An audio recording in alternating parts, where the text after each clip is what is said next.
Hey guys, so it's been a little while since I made a video, but I figured one of the good ones that I should really make is documentation on how to really describe how to troubleshoot or even um, perform some debugging sessions on the Java side for the server. So as you see here, I'm gonna type in Docker PS, right? And that's something that we saw from the previous videos.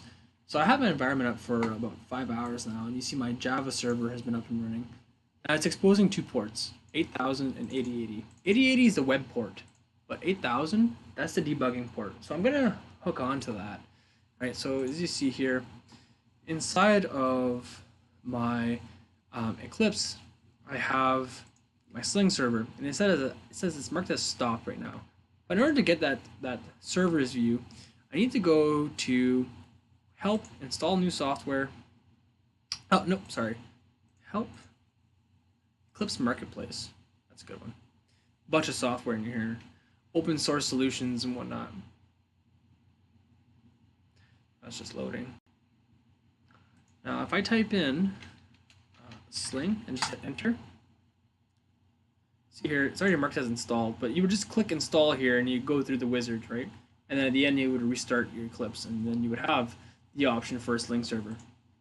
So for me, what I do is I would so here, if I get rid of this, right, and I'll kind of restart it myself, what I would do is I would import my projects, and on the side here, I would go to either core, launcher, or tests, right? You can't convert UI to what I'm about to do, but core, I right click on it, and go configure.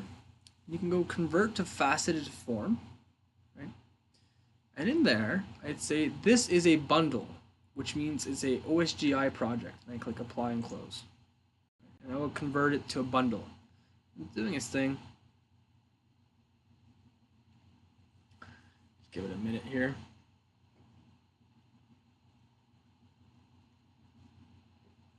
All right.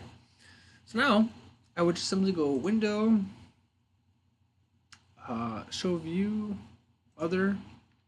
I type in servers. Okay. And let me just delete this guy here. Start from scratch. I go new server. Say Sling server. Localhost is fine. I go next, and I would add the project that I just added to it, right? And you can add a bunch more. I typically add my core projects just because they're used quite often.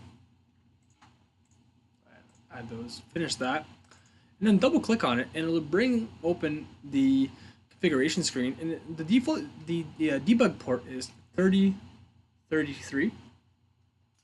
As I was saying, we only have two ports, right? 8080 and 8000. 8000 is our debug port. Now all you need to do is save that and Control S, right? Good old fashioned save. Right click and you click start. Now, by starting it, it doesn't actually really do anything besides connect to it. You can't debug and start. My Eclipse is now connected to my server, but if I wanted to debug it, just click restart and debug. Right, and you see down here, it's going to connect to my server. Oh, sometimes this happens. Don't really worry about that. Just try again. Oh, I click started. Give me a quick second here. Sometimes restart and debug works. Sometimes just debug works. Quick second here.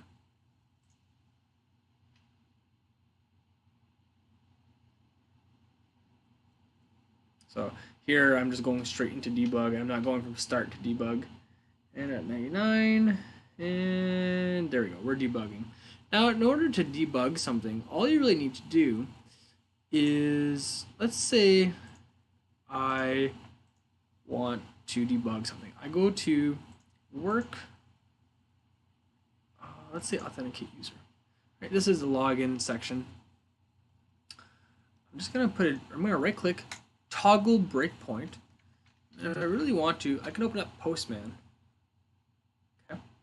And I'll invoke this endpoint, right? So I know that this is part of an endpoint because of the backend architecture of our code. This is a work item that's tied to a workflow, that's tied to a whole servlet. We've had this whole rundown before. I'm just waiting for my Postman to open up. Where are you, Postman?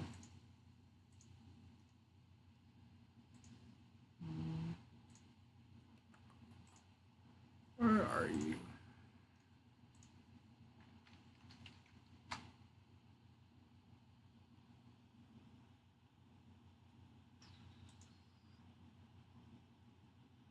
Postman seems to be hiding. All right.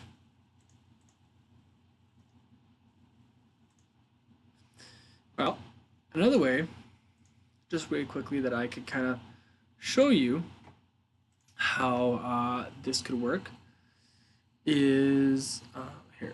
I will remove this toggle breakpoint, and I'll go to entities, and I'll just invoke one of the work items here. Let's go work,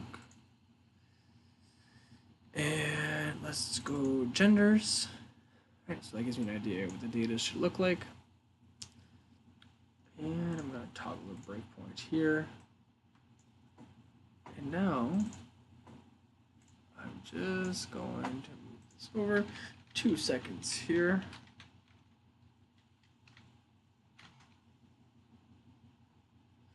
So I've just invoked, as you see up top here in my browser, I've just invoked the genders endpoint. On my laptop, you can kind of see now that I'm listening on that. So I'll click next, next, and you can see the actual variables. So you can actually see the language, right? Oh, look at that. I'm only specifying English and whatnot. I can step through, see what's happening. At any point in time, I can also, if I wanted to, step into or step over. So right now I'm querying the database in debug mode, so it's a fairly expensive operation, but you see the icons here, step over or step into. Step into actually means go into. So I would actually be able to go into this guy, into the add function of the array list. So add, all it does is it does this, right? And then I can step out of, so go back and then keep going. Click play. And then at the end, I should see this. That's my data. Right? If I ever want to stop debugging, I go back to my server, I right click, stop. That'll stop that. So give me a quick second here. Sometimes it's not the fastest thing. I hit F5. There it goes. Stopped. And if I go back and I refresh, you see that my Eclipse is not firing off. And that's it. That's debugging the backend. All right. Thanks, guys. Take care.